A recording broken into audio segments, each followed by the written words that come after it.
Good evening, viewers. Welcome to another episode of COVIDCastJA. We are at episode 46, and today we're going to be talking about assessing those technology needs. This is actually the final episode in our technology webinar series. We have had about 7 broadcast on technology, and I know some of you are saying to yourselves, oh my goodness, how could I possibly have missed all of those episodes? Well, don't worry about that.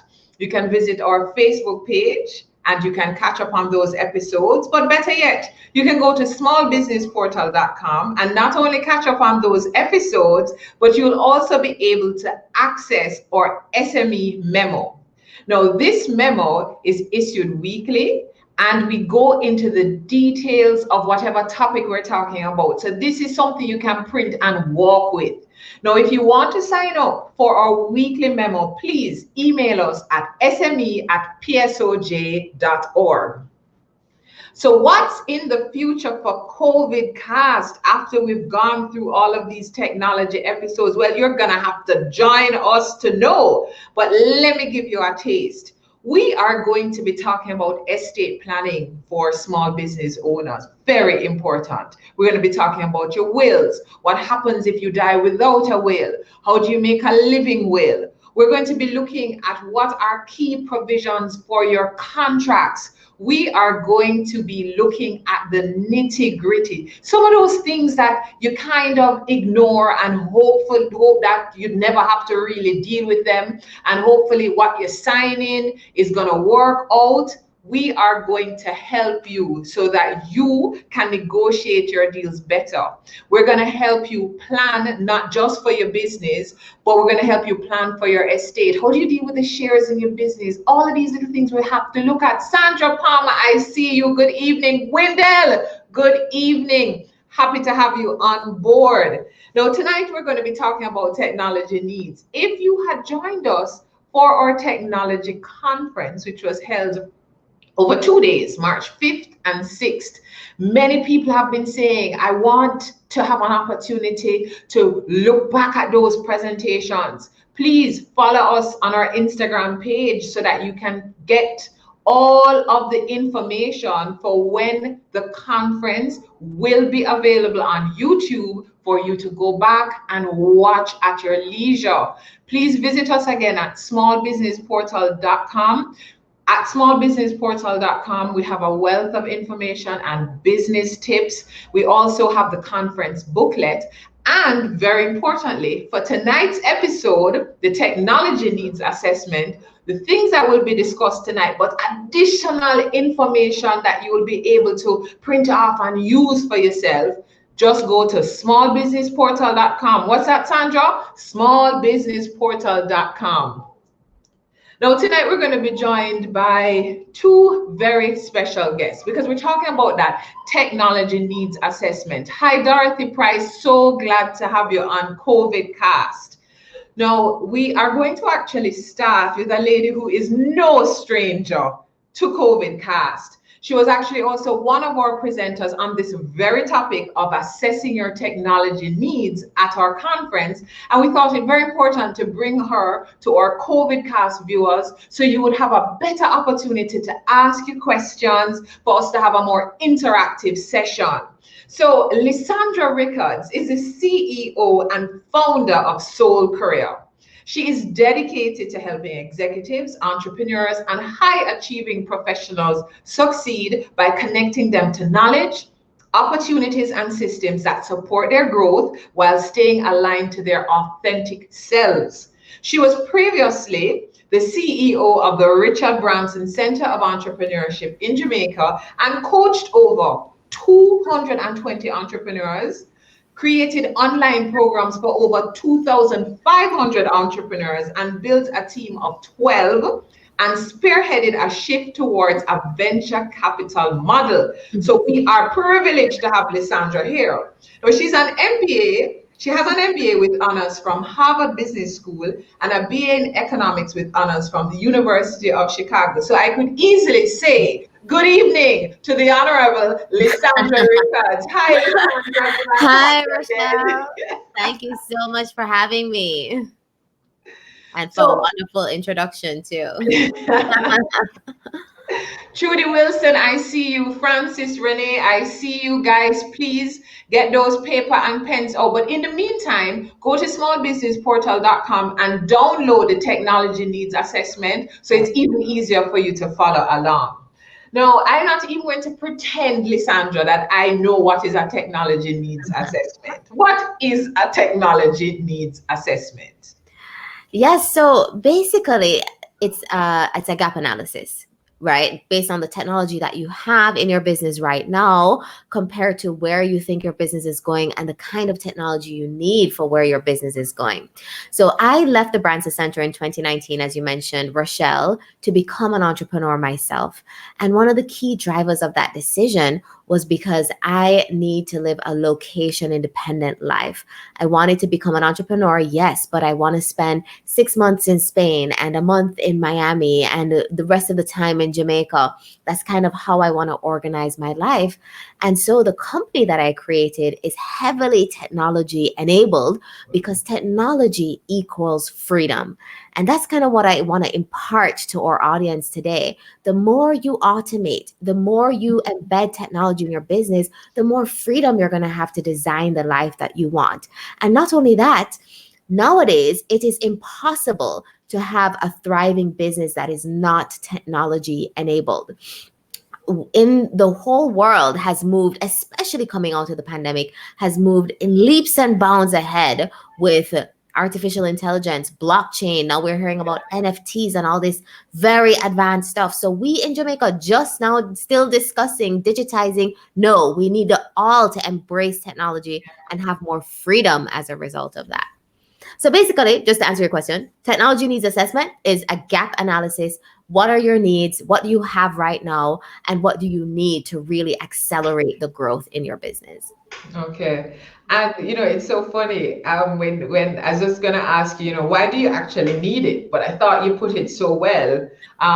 Technology and a technology-enabled business actually is freedom for you as the entrepreneur. And if you're going to be moving into this fourth industrial revolution, you've got to be equipped. So now, when our MSMEs, and we had so many, we had over 1,200 MSMEs on our technology conference. And one of the things that people asked about was just for more of a tutorial with this whole concept of assessing technology needs. And they were like, they need to hear from Lissandra. Now, how do our MSMEs know what areas they need to solve for their technology needs? How do they determine that first point of the gap? Sure. So as an MSME myself now, the first point is for you to start with what you have. You can also, so there are two options here. You can try to do it yourself, or you can consult with an expert, which is recommended if you're able to, because that will free up your capacity as well to figure out exactly what you need. But the first thing you have to do is start with what are the goals of your business and how does technology enable you to meet those goals? And then when you kind of are able to answer that question for yourself, and I'll just give an example, I wanted my team to be completely location independent as well. So I have 4 team members, Germany, Pakistan, India, Jamaica, right? So that is what technology can do in your business. So when you answer that question about what are the objectives that you're trying to achieve, then you can go systematically through a list of steps that we'll talk about. What hardware do you have now? What hardware do you need? What software do you have now? What software do you need? Everybody's talking about security and data protection, especially for client data, especially if like I do, you have clients who are based in Europe and they have very strong regulations with how you manage data that is transmitted via technology. So you have to think about that. There are so many steps to think about. And if you think about them in a systematic way, even as an MSME that does not have a tech background, then you can start putting together a plan, asking the right questions to the tech providers or to the expert that you're consulting with, and knowing exactly what your needs are, and start to speak the language of the people that you're going to engage with to give you the technology that you need. Wow. And I really like that point that your business is not location specific. Yeah. What it is service specific. So it is a service that is offered, but it pretty much your team members can be just about anywhere in the world. And I think what we're realizing, even as we pivot through COVID, that we've had to kind of reassess how our businesses are organized, how our team members are organized. So this is just a great step back to say, what do I really need? I have these things now. Do I have enough? What else do I need? And for some businesses, you do the assessment and you can give yourself a clap. You should get national honors because you, in fact, have done pretty well. Now, what are those key steps in a robust MSME technology assessment? Sure. So I'm going to put those steps on the screen for you, Rochelle, so that everyone watching, you can screenshot it, you can walk through it with us. But before I do, I just wanted to add that everything starts from what you want in your business.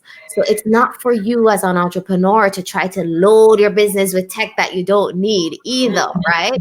It all comes down to what you're trying to achieve. So technology can free you, yes, but it can free you geographically, which was my goal, but it can also free up your time if you automate more things and stop doing them so manually. So I just wanted to make that point before I jumped into the steps. So let me share my screen with you guys so you can see the 15 steps that were created for you. Let me move back a couple slides. There we go. The 15 steps in a robust tech assessment. All right. So we're going to walk through those steps. So anything that you don't understand, please drop your questions in the comments so that we can address them. So over to you, Lissandra. Sure. And you guys, I love seeing the chats going off. So please engage with us. Ask us any questions while we're going through this. So step one, of course, is to understand what technology you currently have and who is using it and how they're using it. And so that's, just go through, have a quick spreadsheet and jot down what is all the technology that I currently use in my business. And then the second step is to figure out, okay. Before you move on, so when we're thinking about technology solutions that we currently use in the business, yes, do you mean that I would be going through to say I have a laptop and this is the software on the laptop? Do I go as deep as saying I have a printer? What kinds of, can you give us some examples of what some of those technology solutions we should be noting? Yes, exactly. No, you have it right off the bat. So think about the hardware, the computer equipment and hardware that you use. So laptop, printer, yes, that would go on this spreadsheet, but also the software that you use. So do you use a bookkeeping software to track your accounts? Do you use a point of sale system that would go on the hardware where you swipe the card machine, for example, swipe the credit card when you're taking sales? Do you use, like I do, a community-based platform to deliver online courses and community? Like everything that you use, software, hardware, security, map it all out in a spreadsheet for step one. Okay. And before you move, Althea says, good evening. I just have my phone. That's a good start, Althea. Thank you. So put that on your needs assessment as well, just the phone. So what apps do you use on the phone to conduct your business? Even just something as simple as email. Are you getting invoices or requests or orders via email? Is there a piece of software that can automate it more so that it's not so manual for you? So you can start as simple just as a phone and the apps that you use in your business. Thank you. Yeah. So step two is now to think about the aging of the technology that you have. And I'll give you a quick example. When I became CEO of the Branson Center, the company was about 8 or 9 years old, and we had bought computers back at the beginning, 8 or 9 years before. And so the computers had slowed way down, and our team was not as effective because they were using this slow computer. So the technology was now outdated, and we had to map that out and think about, okay, how are we going to upgrade them to make our team more effective? So thinking about the age of the technology is also important. Okay. Then step 3, of course, I mentioned my team was very frustrated by how slow the computers and the software was. So you need to survey your team and understand, how are they using technology? What are they frustrated by? Maybe they're frustrated by the lack of technology. How many of us have thought about the big book that they use in a police station in Jamaica, right? And say, why don't you just put that in a spreadsheet rather than in a big book? So are you frustrated? Is your staff frustrated by the lack of technology, or are they frustrated by some of the technology that's being used? It's important to survey them as well. So slow me down if I'm going too fast, Rochelle. I just want to make sure I'm on your schedule. No, because I actually like that point that you made with the big book, because sometimes the frustration is not the lack of technology or the slow technology. Sometimes the frustration is because an entrepreneur is moving pretty fast with the technology, and we haven't done all of the training, so we're not on the same page. I mean, I was speaking to an entrepreneur recently who had pretty much mapped out the business, but all of the staff didn't have the Mac computers. So when he's iClouding, they're asking, what are you talking about? So it's important, that assessment, and it's something that we take for granted, but it's very important. Absolutely. Sandra Palmer is adding in that the hardest part is reconditioning the mind of the team members to utilize the new software. Yes. We had that challenge also when we introduced Salesforce to some of our processes, right? So even though you find this wicked new technology and you want everybody to use it, you have to train and you have to get everybody on board and bought in and repetition and acclimated and accustomed to using the new technology once you do implement it. That's a great point. Okay, so step 4 is, now that you've seen everything that you have, the frustrations of the people that are using the technology that you currently have, where are the opportunities to improve your business, make it more seamless, make it easier, make it more efficient for you and your staff using technology? So a great example of this is moving from moving from in-person meetings to Zoom meetings. So we've cut down the commute time significantly in the pandemic, right? The pandemic has forced us to cut down commute, cut down on face contact and germ spreading, and that has caused a lot more efficiency. We're not traveling in traffic anymore, and something as simple as Zoom did that. So it doesn't have to be some complex piece of technology to make your business more efficient.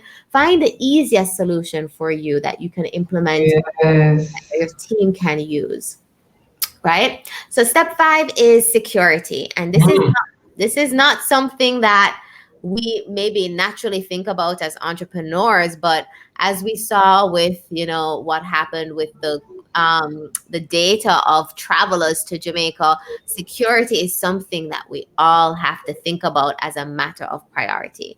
Yes. Out of the scandal with Facebook a few years back, US and European consumers and clients are very concerned about how their data is used, and there's a lot of regulation in Europe around how customer data is being used. Jamaicans are increasingly becoming like that as well. We see some opposition to NIDS because of this concern of security of our information. So you as an entrepreneur have to think about, how will you make sure that information you're collecting is secure as well.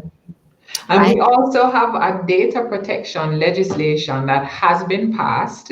It's in process now, and it's one of the things that the point we keep making on this show is that the data protection legislation does not care how many team members your business has. It doesn't care if you're M, S, M, or E. It just cares whether or not you have people's data. Last week we had Nadine Matthews Blair on, and she says, remember, the same way you put grill on your house, the burglar bars on your house to keep yourself protected, your systems have to be protected. So we cannot reinforce that enough. Backup, no. When you said backup a while ago, because my computer just said to me how many days, I'm embarrassed how many days I had not backed up. Tell us about backup. Yes, so for me, backup is part of this security problem as well. As a fully online business, if something goes down in any of my systems and I don't have a paper trail or I don't have a backup source of information, that can be very problematic. Similarly, if you're working from your laptop and your laptop crashes and you haven't stored that data, that information, all the processes that you're using on the laptop somewhere, then you have a problem if you have to start over from scratch. So backing up is keeping a copy of the information, what you're using, technology in your business, systems, processes, so that you can immediately restart your operations if something happens to the technology and it goes down. Yes, I like your facial expression, Rochelle, because it's like hanging off a cliff's edge if you're not keeping a backup of this information. Yes, and I'm pronouncing the name wrong, so I'm sorry about it, but it's a beautiful name. For SMEs interested in security, you can visit www.yourconceptja.com. Thank you for that. So we have security, we have backup, redundancy, because sometimes we think of redundancy just in terms of employment related matters. What redundancy are you talking about? So redundancy is very similar to backup in that redundancy means you have multiple systems operating at any one time, so that if one goes down, so the other one is up, right? So for example, in my business, I have my website and I have my membership community, and they're on two different platforms. So if the website goes down, the community is still up. If the community goes down, we actually can support the clients through the website as well. So that's what redundancy means, having multiple sources so that your business is always up, always running, and you minimize downtime as much as possible. Okay. And sometimes too, as people are thinking about things like backup and redundancy, they start thinking that, do I need to have a big server somewhere that's storing it? There are things like cloud storage, and we're going to have a team member from Microsoft shortly, Marlene Dietsch, to tell us about things like cloud storage.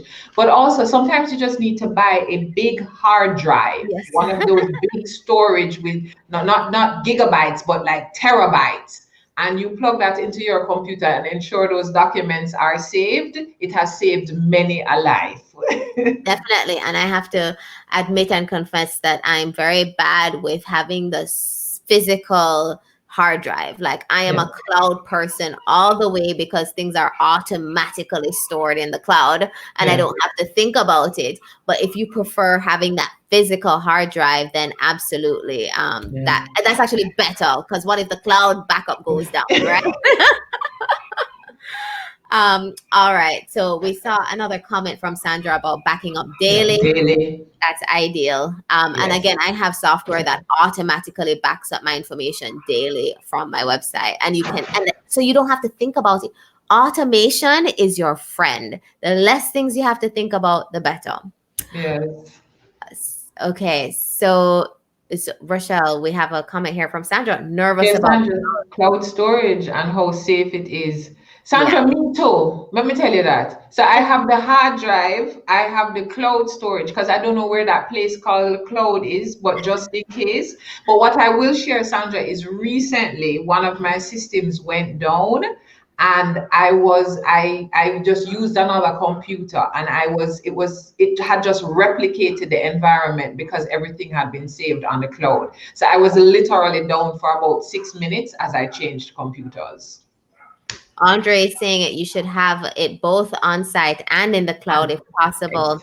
I got burned with physical backup, a physical hard drive. I had all my pictures from college, from when I was young and living in Spain on a physical hard drive, and it got destroyed. So that's where my propensity to the cloud came from.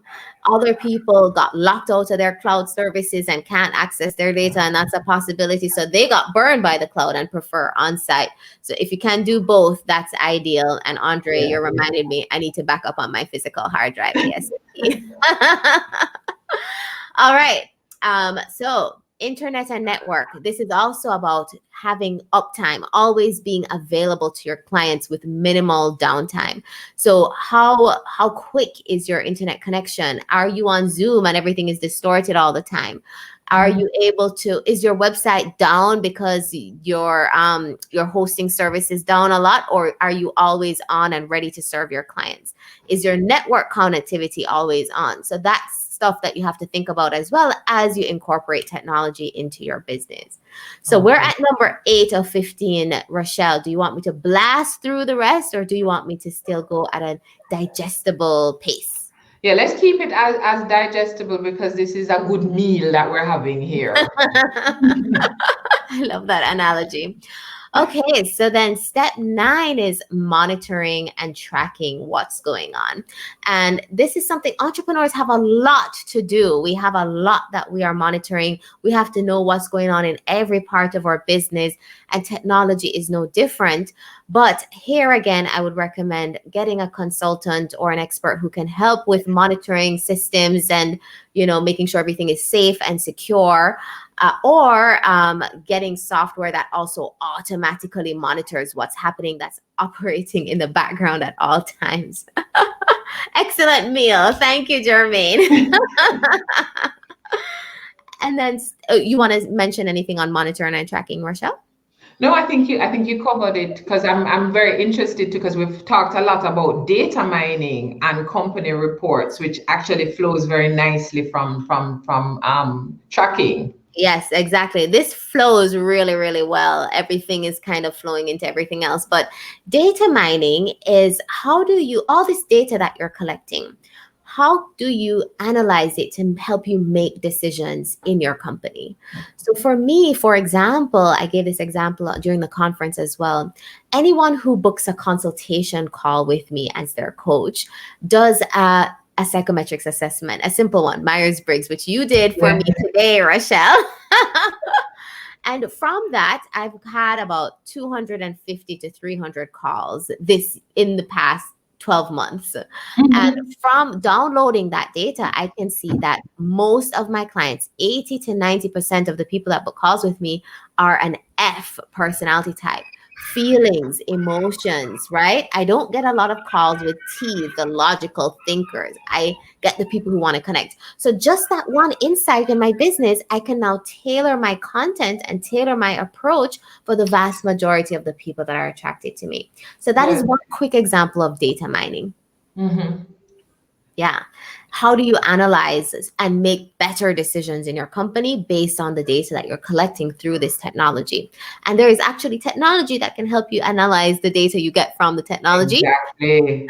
And viewers, if you're joining us for the first time, we actually had a pretty extensive session on data mining about 4 weeks ago, which is available on smallbusinessportal.com. So we encourage you, because that was such a great and simple example, Lissandra, how you use it in your business. Yeah. Because you remember, as you're going through this technology assessment, it's also helping you to do an assessment of where your business is and where your business is going.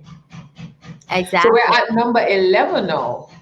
Exactly. But just to say, data mining is a fancy term for just downloading a spreadsheet and doing some filters and, just seeing what are the trends. Like, it doesn't have to be anything more difficult than that, but it can be, right? It can be. So if you want it to be. Step 11, interviews with heavy users of the technology, whether they are your clients, whether they're your team members. Once you implement new technology in your business based on the results of this assessment, for example, or once you're trying to figure out what are the pain points, where are the frustrations really coming from, and you interview the people who are heavy users of this, you get a lot of insights into what really needs to be resolved. Oftentimes, it's not a complex solution, right? So, for example, we introduced Salesforce, and it was a learning curve for people to get used to it. And one of the changes that we decided to make, or that was obvious that we needed to make, was we needed to make it a habit for the team. So start doing everything through this technology so it becomes ingrained, that it's not something that's off to the side or external to what we're actually doing. So by interviewing heavy users, you can get those kinds of insights. And also on this point, Lissandra, the great thing with technology now and the internet is there's so much information available. So I was planning to buy a new system recently, and a part of my bedtime reading was as going through what were some of the issues that people were having with the system, what worked, what didn't. So I could actually see if based on the issues people were having, it was something that was useful for me. So a lot of the things are in fact available. And with Google, just ask Google that silly question. Does this work for anybody? And the number of things that will come up. And again, this causes us to really think a lot deeper about our business and in fact, what does this business need in the going forward? Right. And I think that's why it's important that you have me, a business owner, as a guest, not just a deep tech person, because we can have a discussion at a level of ownership where I need this to help free up my time, free up my decision-making capacity, and to help me make better decisions. That's all we need the technology for. So I don't have to build some complex architecture. I just want something to help me do better, right, in my business. So step 12 is to now scan what's available out there in the world based on the needs you've identified through this deep assessment that you've done, and to really start looking at not just one option for each need that you have, but what is the most used option out there? What is the newest option? What's the most recommended option? And I did this, Rochelle, when I was moving off of just offering training content and starting to build a community for my clients. So I wanted a community-first platform that also allowed me to deliver training content right there in the community. And I looked at 4 different options and I test drove them and I downloaded everything. And then I chose the one that worked best for me, even though other people were saying I should use something else. So you have to scan the full list of what's available to you and not just laser focus too early in this step. Yes. And then in step 13, now you know what's available. You develop your plan with milestones and timelines for selecting and then implementing the new technology to close the gaps that you identified earlier in the process. Step 14 now is to think about or create a technology policy for your company. Now, most SMEs do not like the administrative burden of documenting and policy, and no, I'm running my business. I have clients. I can't think about writing this down. Like, this is too much. You're asking me to do too much, right? But we saw, again, cases where it wasn't clear that there was an adequate policy in place and data got strewn all over the internet, very private personal data for travelers and COVID people. And it became a huge nightmare when things go wrong. And so a policy is in place to help you manage when things go wrong so that you're not putting out huge fires at that time. You've already thought it through beforehand and you have a plan in place to help you if something goes wrong. So even though it feels burdensome, we need to take the time to do it. Yes. And for the policy, sometimes when we think policy, we think reams and reams of paper. But sometimes if we even start with some simple things like, how do we deal with our password management? Who has passwords? How are passwords set in our business? And whether it's just you as a sole entrepreneur and it's you one, what is your password policy with yourself? Do you have the same password across your personal information as you have with the business's information? When you get the customer lists, you have 2 or 3 employees who are very valued employees. When that customer list, which is like that is your bread and butter, if that person leaves with your customer list, I mean, how do they have access to the entire list of your customers? Have you thought about those kinds of things? So there are lots of little things that even just to think about, what if, just that what if thing, what are the critical pieces of information for my business? Who has access? Who needs to have access, and how do they access? So let's not think that it's reams of paper. Sometimes it's just a thought, and we start jot it down. Because sometimes we have to think in bullet point, and we jot down some quick bullet points and we put it on the wall. Exactly. Yeah, exactly. That's what I do. I put bullet points in a Google Doc that's in the cloud. And then as I jot it down, it becomes a policy. And the policy is not something that's set in stone. It evolves with the needs of your company. So you have to be refreshing it and updating it as new issues arise in the business. And that's very simple to do. Just take a minute, jot it down, and you can get back to what you were doing. Okay. Now, Francis says, for someone like me who isn't really techie, it sounds as if I would need an expert to do the analysis for me for my service business. So Lissandra is actually going to take you through a little process to do this, another process to do this for your business, Francis. But very importantly, that's why we keep saying, go to smallbusinessportal.com. What we've actually done is we have set out what are some of the basic hardware and software needs that different size businesses should have. So we've actually created a table for you that you can easily reference. It was also in our technology conference booklet that you can just go through it and you can tick off. So what we've done is created a lot of material that saves you the time. In addition, for training needs, we've also provided a list of links for different training that you may want to have for different software. So listen, we've done a lot of the work for you. Go to smallbusinessportal.com. But I love that question, Francis, because I'm not techie either. Me, I don't consider myself a techie either. I am a millennial, so I do naturally use a lot of tech, but I don't get into this complex stuff with tech. I want my tech to be very easy and to simplify my life. And Francis, what I would say to you and to everyone on this call is, don't just outsource this part of the process. You know your business the best, and you know the needs in your business the best. If you try to hand it off too much and you're not involved in the process, then you might get tech that is not right. It's not a right match for you. You might have spent a lot of money and you can't use the tech that is recommended and implemented. So even as an owner, we have to have our fingers on the pulse in our business so that we get the right needs for the right pain points, especially when it comes to technology. Which brings us to number 15. So ideally, you want to be going through this once a year.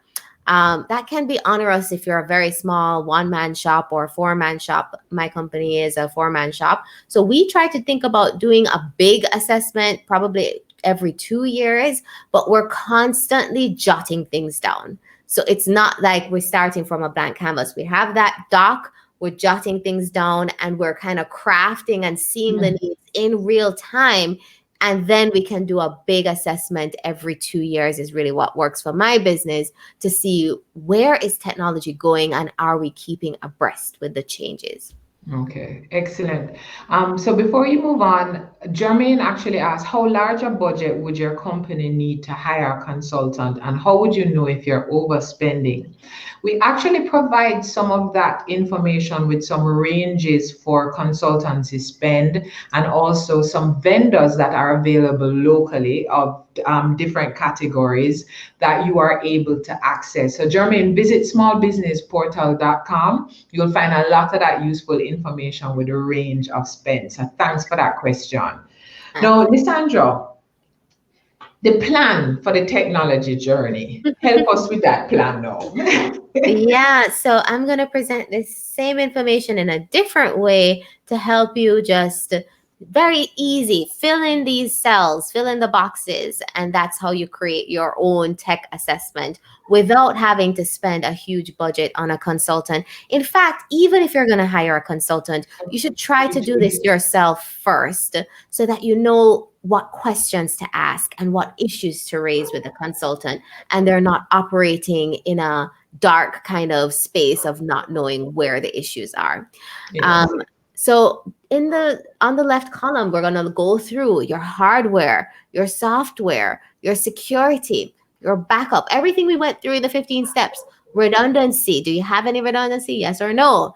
Internet and network, your monitoring and tracking, and your data mining and company reports. So you're just going to fill in for each of these rows some of the things across the top here, which I'll go through. First, what company function is that piece of technology supporting? What is the laptop supporting? What is the QuickBooks supporting, right? Accounting, right? And getting good financial reports. What are your security systems supporting? So just go through and think about that and write them down. It doesn't have to be perfect, just give it a shot. Then the second thing you're going to ask is, okay, when did I install this software? When did I purchase this piece of hardware? When was it last upgraded? And this is to check the obsolescence of the technology, because in this rapidly changing environment, things get obsolete quite quickly. And for me personally, I use a lot of cloud-based software. So those are automatically updated. I don't really have to do any physical upgrading, which I also really like, right? Then we want to know what works well for this piece of technology, and then what are the frustrations and the issues with this piece of technology. So my laptop is great for mobility, but my neck pain me when I'm on the laptop 8 hours a day. And so I need a desktop so that I can work without neck pain, and I can even work longer hours in the day. This was a real problem I had, by the way. So I switched from my laptop to the desktop. I couldn't believe I cannot believe I'm switching to a desktop, but there's so many hours and it has made working so much easier. Yes, so much more energy. Yeah. I was going to the chiropractor every 2 weeks with neck pain and back pain. And now my life quality is so much better with a desktop. And I have an ergonomic chair as well. Yeah. And sometimes it's getting an external monitor too, a bigger external monitor that helps you. And you see, guys, some of these things are some simple things that if we really stop to think about, it is improving our productivity or efficiency and allows us to serve our customers better. Exactly. Another example I could give quickly, Rochelle, is that I have an email system, email marketing to my clients, because it's completely online. So we have to touch them often. And how we've set it up is that the emails go out automatically. So my content manager goes in, she writes 10 emails one time, and then one goes out every 3 days, just automatically in the business. And we don't have to touch it, which is so much time back in our lives by setting it up that way. All right. So after that, you're going to give each piece of technology a score. From 1, lowest, and 4, highest. So how important is it? How useful is it in my business? Can I throw it away or can I keep it? And then the final column is the decision. Do you keep this piece of software or hardware or technology? Do you upgrade it? Do you retire it, get rid of it completely? Or do you replace it? As in our example, we replaced I still have my laptop, but I barely use it. I use my desktop a lot more. Yes. Yeah. Wow, thank you very much. Because this particular table, because as we're going through the steps, how our brains work, we're trying to figure out. So after I find these steps, what am I actually looking on for each of the steps? Now you may be wondering, are these tables, is this information available to me? It is on smallbusinessportal.com. Just go on to smallbusinessportal.com and click on the technology needs assessment document. It is there for you. Now, Lissandra, you've gone through so much in taking us on this journey. It's like a gourmet technology journey. Astronomical tour. Yes. And viewers, it was very important that we had a guest who not only understood how to do a technology needs assessment, but is an actual small business entrepreneur and is not a techie. so we could have a conversation about this. Now, Lissandra, you've given us quite a bit to chew on. Before we wrap up, what are some of the key things, key learnings you have had working with Branson Center, but transitioning on your own, that you would like to leave some tips with our viewers? Absolutely. Step one, first thing is, when you go from having a team and having an environment built for you to having to build it yourself as an owner, what you need more than anything else is support. And if you can't afford to hire a body, technology provides that support that you need.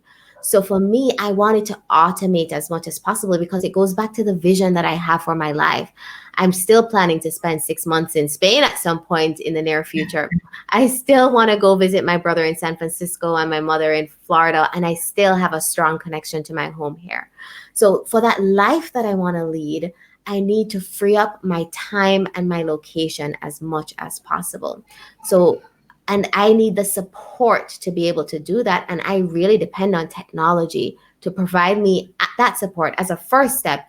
And then once my business grew a little bit, I was able to take on 1 or 2 people.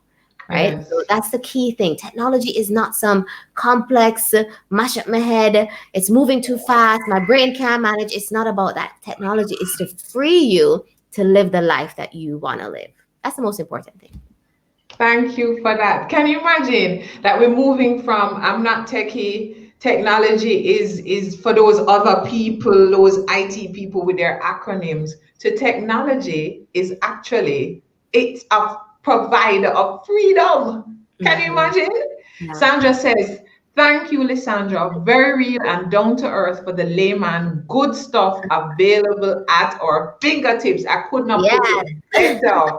And Lissandra, for our viewers who are now very interested in following you and understanding what your business Soul Career is about, can you please let them know where they can find you? Absolutely. So Soul Career is an online course and coaching company that helps entrepreneurs, executives, and professionals to find their life's work and leave a powerful legacy. So you can find me on @Lissrickards on Instagram, Twitter, Facebook. Everywhere has @Lissrickards. Or the company is @Soul Career on Instagram, Twitter, Facebook, LinkedIn. Look me up on LinkedIn. Like me, follow, connect with me, follow me, and we can keep the conversation going there. Thank you. And hey, Dr. Smith, good to see her. She said, loved this. Thank you very much, Lissandra, for, as usual, just breaking things down. Thank you for this great conversation. Some very seemingly complex concepts to leaving us with a concept of freedom when we just take the time to do this kind of assessment for our business. So thanks again, Lissandra, for joining us. Thank you for having me, Rochelle. Bye, everyone. Wow, what a great conversation. Are you ready for digital? Today we're talking assessing your technology needs. This information is available at smallbusinessportal.com. The link is available in the comments. Please visit us. Not only is the information on assessing your technology needs, but we are at episode 46, which means you've missed 45 episodes, about 7 of which have been about technology broken down in easily digestible form, not only with the show, but with a conference and material on everything. Tables, costing, exactly what you need at your fingertips. And tonight we are joined by Marlene Dietsch, who is the lead of the solutions assessment team for Microsoft. She's joining us from the beautiful Dominican Republic, and she works with the Microsoft Caribbean team. She has vast experience in the financial services industry and has spent the last 15 years in the IT industry, serving from local and regional roles in areas such as marketing and sales, channel managing, and landing different programs for Microsoft partners. And again, we're going to have a lovely conversation with Marlene, because Marlene is going to tell us a little bit about some of the solutions that Microsoft has and the Microsoft Solutions Assessment Program. And all that we know about Microsoft. So we actually have Marlene today to get into a little bit more detail. So Marlene, thank you so much for joining us. It's a pleasure to have you on COVIDcast. No, thank you. Hi, everyone. Thank you for having me. It's a great privilege to share the stage with you today. Thank you. So let's just jump in, Marlene. What does the Microsoft Solutions Assessment Program offer? Let me start by saying that Lissandra perfectly framed our conversation today and build a case for the importance of evaluating the business technology needs. As you know, in this day and age, technology is expected to enable new revenue streams and find new ways to reach more customers and even automate processes. You mentioned a couple of times that, and that is why we're seeing businesses of all shapes and sizes around the world embracing technology, not only to survive, but also to thrive, right, in this new world. So solution assessments offer an opportunity to take a step back and understand what is there in your environment to work with and help you build the right roadmap going from where you are right now to where you want to be. And just to answer your question and give you a definition on what the program is, they are high value engagements where we leverage different tools to analyze the IT environment of our customers and then provide a high-level overview of their current state, and then include a lot of recommendations and best practices so that as a result, they get that roadmap, as I mentioned, according to their needs. Okay, so I know that when we hear things like solutions assessment as small businesses, sometimes we're like, oh my goodness, that sounds hard. Now, this solutions assessment, how is it beneficial for an MSME? And when you're answering that, how do we access this kind of solutions assessment from a Microsoft? As of today, we are very close to crossing the 200 completed assessment mark, by the way, in the Caribbean only. And based on our learnings, I can highlight 3 things that SMEs appreciated the most about going through a solution assessment. The first one is that this program has different ways to help companies identify potential areas of savings. For example, vendor consolidation. Lissandra mentioned a couple of times the fact that there's a lot of technology that some companies acquire that they do not use. So we have helped a lot of customers save as much as 30% in finding those overlapping solutions that are producing that extra spending. And talking about spend, if some of you have a lot of investment in the cloud and cloud solutions, we can help you optimize a lot of that and find savings there as well. And also do things like right sizing. As I mentioned before, it's not a matter of one size fits all. So we can help you actually assess the right size for your business. Then second of all, I would say that it's a fantastic tool to help companies connect the dots with the business to that technology, right?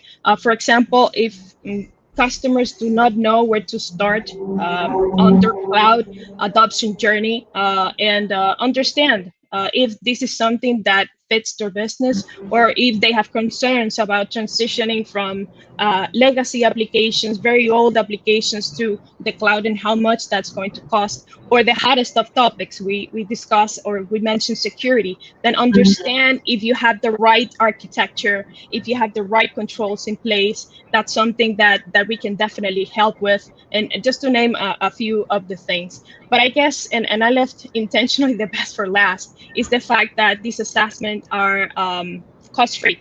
Microsoft funds 100% of the cost of these engagements.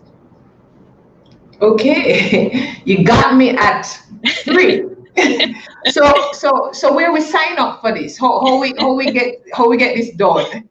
Well, it's really easy. The only thing that you need to do, or the people that are with us online, is just to reach out to either their account executive at Microsoft or even send an email to me. I don't know if at the end you're going to share my contact information. That's something that you can include. And by all means, drop me a line and say that you're interested in having a one-on-one session just to have an initial discussion.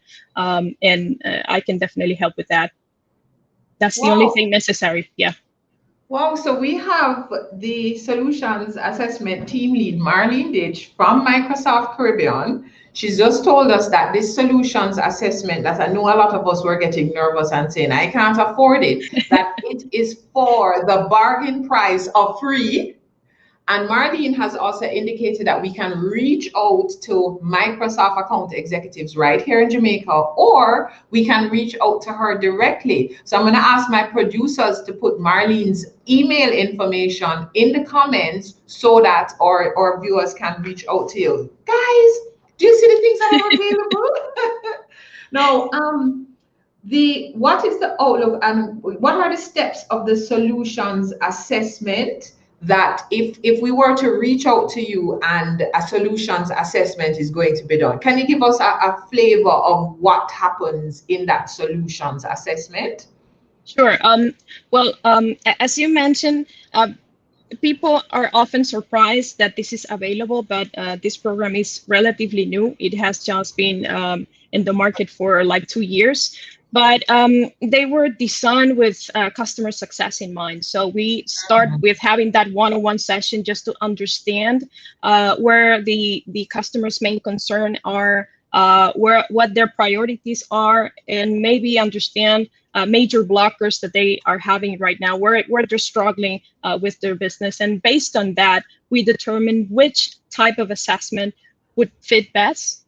And bear in mind that we do have a wide variety of assessments. We do things for cybersecurity. We do things for data modernization, for infrastructure migration, infrastructure modernization. We do things for application modernization. And we do a lot of things around adopting software as a service or around the modern workplace as well. And after that, we deploy the tool that we identify would work best towards getting that particular assessment results. And we have validation checkpoints just to make sure that we're, first of all, meeting the expectations of our customers, and then obviously that we're reading the endpoints correctly, and that we are having all the things that were covered and discussed within the SOW. And then after the scan is completed, our specialist will sit down and take all of that information that the tool uncovered and prepare a very nice Power BI with a slide with, let's say, with the key findings and the recommendations. And then we sit down together with the customer just to present those results and go through those next recommended steps. For example, it could be simple things like remediation. It could be adopting what you already bought. It could be deploying new things. It could be migrating just to fill in the gaps that we found. But I think that one of the most important things is that the fact that the deliverables that we will provide can be reused, basically to help you and the customers fast track or even complement whatever plans they already have in place. Yeah, and it's always funny once we start thinking about technology. So we think about the hardware and the software, we're thinking cost. When we're thinking about getting any kind of external help, we think cost. We had a question earlier from Jermaine about getting this kind of help, and see, Jermaine, this kind of help is available through Microsoft. So we're encouraging you to utilize these resources. So Marlene, before we wrap up, when an MSME says, I've watched this program, I'm interested, I want to reach out, how do they get started with their solution assessment with Microsoft? And do they need to come equipped with a file with some information for an interview? Can you give us what happens to just get started, and what do we need to get started? The main benefit that a business owner has is that they know their business, right? So the only thing that they need to come in to have the discussion with us is just their knowledge of their business, and the let's say the openness, right, to have a transparent discussion to get the help that they need. Just that. Wow. Just that. Just that. As I don't know if earlier you were discussing or talking about having to re-educate people sometimes when you're adopting new technology. So the same thing happened to us culturally, and when I say us, I mean Microsoft. We had to work very hard to the change of culture that we had. And one of the main points of that change of culture is our customer obsession. And that's why programs like this were created, because if our customers are successful, then we are successful as well. Okay, thank you so much for this, Marlene. So before we go, and just to remind our viewers, Microsoft Jamaica is one of our sponsors for this technology series and was one of our sponsors for the technology conference. So we wish to again thank Microsoft. But before you go, just based on some of the work you've been doing with our MSMEs, are there any tips or any comments that you just want to leave with our MSMEs as they're considering going on this journey? Oh, well, that's a very nice question. I would say that to not be afraid of change. That's the first thing. Second of all, that not one size fits all. There is an importance behind understanding exactly where you are and where you want to go, just to be able to identify what might work best for your business. You're the one that knows your business best, let's say. And then obviously to take advantage, I would say, of all of the resources that are available out there, and not to be afraid to come and contact us. And at Microsoft, I know that sometimes it looks like we are out of reach because we are very big, but one of the benefits of working with a company like Microsoft is that we are local. So you have a local Microsoft office, and in my case, I'm Caribbean 100%. I was born and raised in the Dominican Republic, so I am also local. And that's another thing that you can do. Reach out to Microsoft and take advantage of all the things and all of the resources that we have available for you. Oh, thanks a lot, Marlene. And I'm seeing some comments coming in. Yabil Bustamante says, great explanation, Marlene. And Andre Miller says, the cloud is our friend and there's a Microsoft shoes for us all. Thank you so much, Marlene. Marlene joining us from Dominican Republic. So she's really our next door neighbor. So thank you very much for sharing with us. And we also have provided information on how you can contact Marlene. And as Marlene has said, do not be afraid. Do not be afraid of the size of a Microsoft. Do not be afraid of change. Reach out. And there are resources available, such as a solutions assessment program with Microsoft that is for the bargain investment of $0. Please do not let this opportunity pass you. Thanks a lot, Marlene. No, thank you for the opportunity. Have a good night. Bye-bye. You too. So viewers, what an episode 46, ready for digital, assessing your technology needs. Again, you've got to visit smallbusinessportal.com. Truly thanking Marlene. That was really very, very helpful. Now I have a couple of housekeeping because we're familiar, so we have the housekeeping to do. Remember, we have ongoing COVIDCast episodes. We are getting into some further nitty-gritty in our business. We have done a technology webinar series that's available on smallbusinessportal.com. You can also find it on the Facebook site.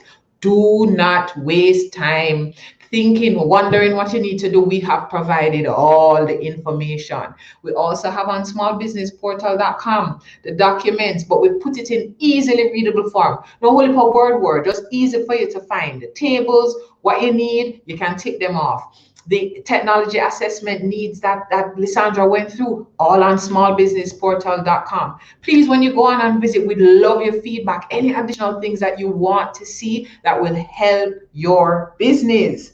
Now, we're partnering for ongoing training with JBDC. We're coming up with we're doing estate planning, we're looking at contracts, we're looking at some management of your business, we're looking at your employment contracts. We have so many things that we are upcoming, so you have to join us here every single Thursday at 7:30 p.m. And if you are in the US, Canada, or anywhere that is daylight saving time now, you join us at what time? 8:30. Now, the DBJ voucher program, we spoke a lot about this at the technology conference. We're going to bring more information. Thanks for that, Chris Record. Chris says, excellent advice again today. All very necessary as Jamaica becomes a digital society.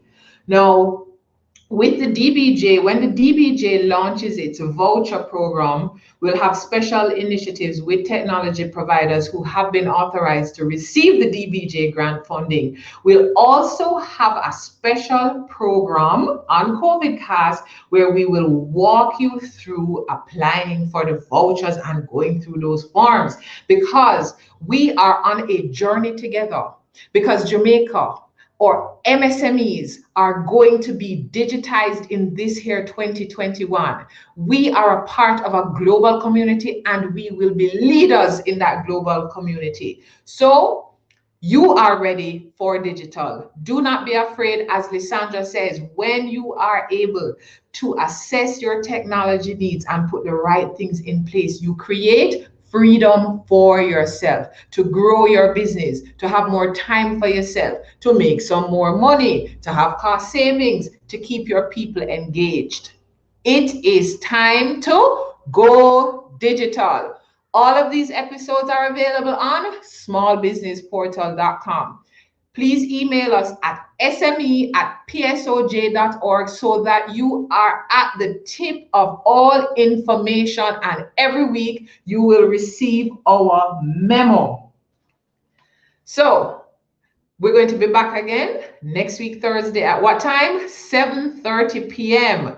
And if you are in any area with daylight savings time, that means you're joining us at 8:30 p.m.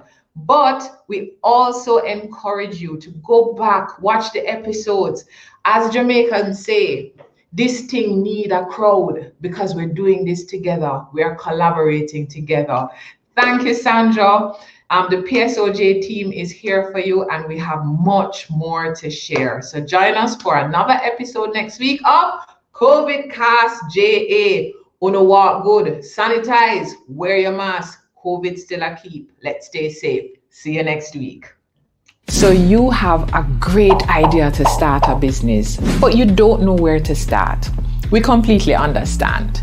You have a lot of questions and almost no answers. Smallbusinessportal.com is here to help.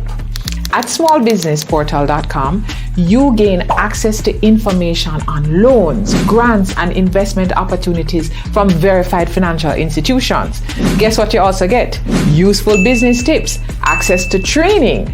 All these services combine to make your business idea into a reality. Start your journey today at smallbusinessportal.com.